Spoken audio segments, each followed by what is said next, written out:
دینا Jhelum Kent police چوکی کی حراست میں دینا کا رہائشی نوجوان مبینہ تشدد سے جاں بحق، بھائی کی مدعیت میں ڈی پی او جہلم کے حکم پر انچارج چوکی اور محرر کے خلاف بجرم 302 مقدمہ درج، جبکہ چوکی عملہ معطل۔ تفصیلات کے مطابق کینٹ پولیس چوکی جہلم میں موٹر سائیکل چوری کے شعبہ میں ڈومیلی محلہ کوثرآباد دینا کا رہائشی 28 سالہ نوجوان ولید محمود ظفر محمود کو تقریباً 11 روز سے غیر قانونی طور پر حراست میں لے رکھا تھا۔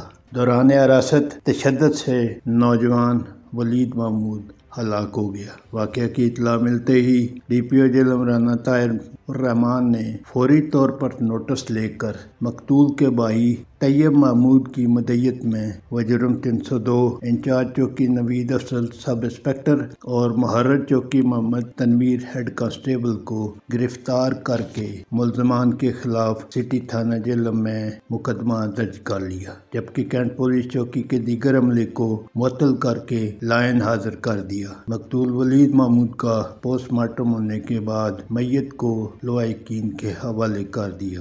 رپورٹ سید جواد حسین نقوی، اوصاف ڈیجیٹل، تحصیل دینا۔